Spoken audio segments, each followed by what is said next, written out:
बिस्मिल्लाहिर्रहमानिर्रहीम। Welcome to my YouTube channel. आज हम फर्मेंटर्स को डिस्कस करने जा रहे हैं। इससे पहले कि तमाम लेक्चर्स मेरे यूट्यूब चैनल पे अवेलेबल हैं, आप लोग जाके विजिट कर सकते हैं। ओके, और उसके अलावा सिंध हो, पंजाब हो, फेडरल हो, केपीके हो, डजेंट मैटर आप किसी भी बोर्ड से बिलोंग करते हो, जनरल कंसेप्ट सबके लिए एक है। इसी वजह से मुझे पूरे पाकिस्तान के बायो के स्टूडेंट्स इधर चाहिए। ओके, उसके बाद एसएलओ बेस्ड क्वेश्चंस चाहिए या आपको असाइनमेंट चाहिए तो भाई कमेंट सेक्शन में कमेंट करो। इवन इंस्टाग्राम पे भी, फेसबुक पे भी फॉलो कर सकते हैं मुझे।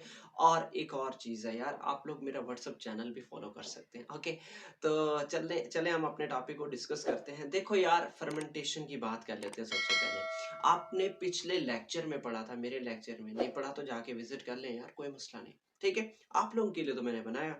अब जो फर्मेंटेशन है, वो फर्मेंटेशन होता क्या है कि भाई प्रोडक्ट्स बनाना, यूजफुल प्रोडक्ट्स बनाना जो हमारे लिए यूजफुल होती हैं मैक्रो ऑर्गेनिज्म को इस्तेमाल करके। अब जो फर्मेंटर के अंदर जो फर्मेंटेशन होती है वो वसी पैमाने पे होती है, बहुत एक्सटेंसिव, मतलब बहुत सारे इंडस्ट्रीज में, मतलब बड़ी बड़ी इंडस्ट्रीज में ये काम किया जाता है फर्मेंटेशन का। In the case of fermenter, okay. तो फर्मेंटेशन में आपको आपको पता है incomplete oxidation of food glucose होती है, और उससे क्या प्रोड्यूस होता है, लैक्टिक एसिड प्रोड्यूस होता है और अल्कोहल प्रोड्यूस हो जाता होता है, या दूसरे ऑर्गेनिक कंपाउंड्स प्रोड्यूस होती हैं। अब एक चीज याद रखो कि ये जितने भी प्रोडक्ट्स प्रोड्यूस हो रही हैं वो waste product of microorganism है। ये जो वेस्ट प्रोडक्ट मतलब प्रोड्यूस होता है, जैसे अल्कोहल है, लैक्टिक एसिड है, ये उन ऑर्गेनिज्म की वेस्ट प्रोडक्ट से प्रोड्यूस होते हैं। ओके, अब इस टॉपिक में जो हम फर्मेंटर डिस्कस करने जा रहे हैं, तो आपको पता है कि फर्मेंटर क्या होता है। एक ऐसी स्टील का बना हुआ एक ऐसा मतलब स्ट्रक्चर होता है जिसके अंदर हम मैक्रो ऑर्गेनिज्म को डालते हैं या अपनी जो सबस्ट्रेट है उसको डालते हैं, और स्पेसिफिक टेम्परेचर पे, मतलब स्पेसिफिक कंडीशन अप्लाई करके हम क्या बनाते हैं, प्रोडक्ट बनाते हैं। चलें जी, हम इसको one by one startingly discuss करते हैं। ओके, देखो फर्मेंटर्स क्या होती हैं। Fermenters are the large bioreactor. Bioreactor का मतलब ये कि रिएक्शन होता है, लिविंग ऑर्गेनिज्म का रिएक्शन होता है जिसमें लिविंग ऑर्गेनिज्म इन्वॉल्व होती हैं, जैसे मैक्रो ऑर्गेनिज्म है। Okay, that provide the best growth condition for the macroorganism। Macroorganism के लिए वो बेस्ट कंडीशन प्रोवाइड करता है ताकि मैक्रो ऑर्गेनिज्म प्रॉपरली ग्रो हों, और ग्रो होंगे तो हमें फायदा होगा, वेस्ट मटेरियल प्रोड्यूस करेंगे, अल्कोहल प्रोड्यूस करेंगे, लैक्टिक एसिड प्रोड्यूस करेंगे। Okay, and help in fermentation process, और फर्मेंटेशन प्रोसेस में क्या होती है, उससे फायदा होता है। ओके, अब नेक्स्ट क्या चीज है, कंपोनेंट ऑफ फर्मेंटर। देखो एक फर्मेंटर कौन कौन से चीजों पर मुश्तमिल होता है, ठीक है। अब मैं यहाँ से और उधर से दोनों को कंपेयर करता जाऊंगा, ठीक है। सबसे पहले क्या है, स्टेनलेस स्टील है। ये जो ये स्टील बनी हुई है, ये स्टेनलेस स्टील है। मतलब ये जो ये आपको बड़ा बड़ा सा बॉक्स दिख रहा है, ठीक है, ये स्टील का बना हुआ है। अब स्टील के से फायदा ये होता है कि भाई फर्स्ट ऑफ ऑल ये कि इसको धोना आसान होता है, ठीक है, जल्दी इजीली वॉश कर सकते हैं, और उसके अलावा ये है कि इसमें जंग नहीं लगता, ठीक है।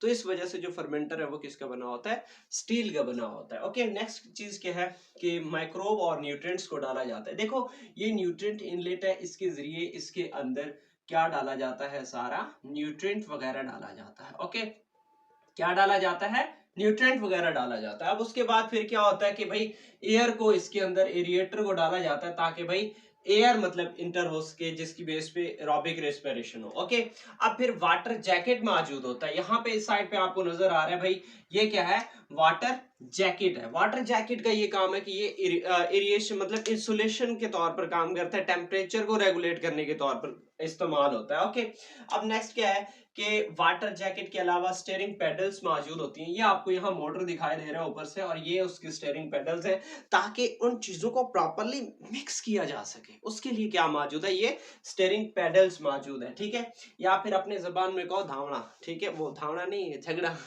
झगड़ा शायद आप लोगों ने ना सुना, ठीक है। अब नेक्स्ट चीज है कि बायोगैस। देखो अब इसको एक्चुअली बायोगैस भी प्रोड्यूस करने के लिए इस्तेमाल किया जाता है, कि ये वो फर्मेंटर है भाई, इस फर्मेंटर को बायोगैस के तौर पर भी प्रोड्यूस करने के लिए इस्तेमाल किया जाता है। ओके, अब वो किस तरीके से कि भाई आपने क्या करना है कि farm waste is putted into the farm fermenter. इस फर्मेंटर के अंदर वेस्ट मटेरियल को पुट किया जाता है, रखा जाता है और इससे क्या होता है कि भाई प्रॉपर कंडीशन प्रोवाइड किया, बैक्टीरिया की ग्रोथ होने लग जाएगी और उससे क्या प्रोड्यूस होगा, गैस प्रोड्यूस होगा, ठीक है। और वो जो गैस प्रोड्यूस होता है वो मीथेन होता है, ठीक है। Aerobic respiration produces methane as a waste, और इसी मीथेन को हम बायोगैस के तौर पर भी इस्तेमाल करते हैं, ओके। अब इस फर्मेंटर की दो टाइप्स होती है। एक है मतलब फर्मेंटेशन की दो टाइप्स होती हैं या फर्मेंटर की दो टाइप्स होती हैं। एक ऐसा है जिसमें डिसकंटिन्यूअसली फर्मेंटेशन होती है और एक ऐसा है जिसमें कंटिन्यूअसली फर्मेंटेशन होती है। अब पहले हम डिस्कस करते हैं डिसकंटिन्यूअस वाले को, ठीक है। Batch fermentation, actually batch fermentation को हम डिसकंटिन्यूअस फर्मेंटेशन भी कहते हैं। अब इसमें होता ही है कि tank is filled with raw material. देखो ये आपको टैंक मिल रहा है भाई, इसमें हमने भाई रॉ मटेरियल भर दिया इधर। क्या भर दिया भाई? रॉ मटेरियल भर दिया। अब रॉ मटेरियल भरने के बाद क्या होता है कि भाई आपने पीएच और टेम्परेचर भी प्रॉपर्ली एडजस्ट कर ली। अब रिएक्शन स्टार्ट, बैक्टीरिया भी हैं आपके पास, रॉ मटेरियल भी है, पीएच और टेम्परेचर भी मेंटेन है भाई, चले भाई बैक्टीरिया की ग्रोथ मैक्सिमम हो गई। तो बैक्टीरिया क्या करेंगे, जो आपने रॉ मटेरियल ऐड किया है उसको वो प्रोडक्ट में ऐड करेंगे और मतलब कन्वर्ट करेंगे। तो अब आफ्टर स्पेसिफिक टाइम जो आपका जो सबस्ट्रेट था, जो आपका कंटेंट था, वो प्रोडक्ट में कन्वर्ट हो गया और आपने उसे निकाल लिया, ठीक है। जैसे इसकी आप निकालने के बाद इसको दोबारा वॉश करते हो, वॉश करने के बाद इसको दोबारा सेट करते हो और दोबारा से वही चीजें डालते हो, दोबारा रिएक्शन स्टार्ट हो जाता है। मतलब ये कि ये डिवाइडेड होता है, इस बेस पे हम इसको नाम देते हैं डिसकंटिन्यूअस फर्मेंटेशन का, ओके। अब नेक्स्ट क्या है, कंटिन्यूअस फर्मेंटेशन है। अब कंटिन्यूअस फर्मेंटेशन में क्या होता है कि भाई जो substrate is added at the continuous rate, substrate ऊपर से डालते रहते हो, ठीक है, ऊपर से सबस्ट्रेट डालते रहते हो और नीचे से प्रोडक्ट आपको मिलता रहता है, ओके। क्या बात की है कि भाई कंटिन्यूअस फर्मेंटेशन में ऊपर से सबस्ट्रेट डालते रहते हैं, हमारा पीएच टेम्परेचर सारा सिस्टम रेगुलेशन है, प्रॉपरली चल रहा है। तो वो क्या होता है कि जो आपका सबस्ट्रेट है वो प्रोडक्ट में कन्वर्ट हो रहा है और प्रोडक्ट आप क्या कर रहे हो, कंटिन्यूअसली निकाल रहे हो, okay. the maintain macroorganism in growth phase, ठीक है। अब this maintain, सॉरी यहाँ पे लिखा है this maintains। अब जैसे आप प्रॉपरली सबस्ट्रेट ऐड कर रहे हो तो आपको पता है जो मैक्रो ऑर्गेनिज्म है उनको वो फूड चाहिए, वो फूड उनको प्रॉपरली मिल रहा है।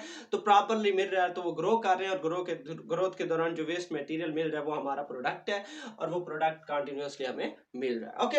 अब the fermentation products are taken out continuously, और यहाँ से मतलब जो फर्मेंटेशन प्रोडक्ट है आउटलेट के जरिए हम क्या करते हैं, उन्हें कंटिन्यूअसली लेते रहते हैं, ओके। अब फर्मेंटेशन एक्चुअली लार्ज स्केल के लिए इस्तेमाल किया जाता है। मैंने ये चीज पहले भी बोली है कि fermentation means the large scale production of any product, ठीक है। अब उसमें क्या होता है, by macroorganism, macroorganism के जरिए, बहुत सारे मैक्रो ऑर्गेनिज्म की ग्रोथ के जरिए हम किसी भी प्रोडक्ट को मैसिव क्वांटिटी में ऑब्टेन करते हैं। इस चीज को हम नाम देते हैं फर्मेंटेशन का, ओके। आप लोगों के लिए छोटा सा क्वेश्चन है कि भाई आपने इसकी एडवांटेजेस को कमेंट सेक्शन में कमेंट करना है, ओके। लास्ट में कमेंट करना है वरना अपना झगड़ा हो जाएगा, ठीक है। कि भाई कमेंट सेक्शन में आपने लिखना है कि फर्मेंटेशन के एडवांटेजेस क्या हैं, ओके। तो ये था हमारा आज का लेक्चर, इससे आई होप आप लोगों को समझ आ गया होगा। नहीं तो वीडियो को भी आप रीबैक कर सकते हैं, बाकी सारी चीजें मैंने ऑलरेडी आप लोगों को बता दी हैं, ओके। तो हम मिलते हैं नेक्स्ट वीडियो में, और उससे पहले कि मैं फिर कह रहा हूँ कि मेरे चैनल को सब्सक्राइब करना है, फेसबुक और वगैरह वगैरह पे फॉलो करना है मुझे, ओके। तो इंशाल्लाह मिलते हैं नेक्स्ट वीडियो में, ताकि अभी इजाजत चाहता हूँ, ओके। तो इंशाल्लाह मिलते हैं नेक्स्ट वीडियो में, तब तक इजाजत चाहता हूँ, ओके। अल्लाह हाफिज।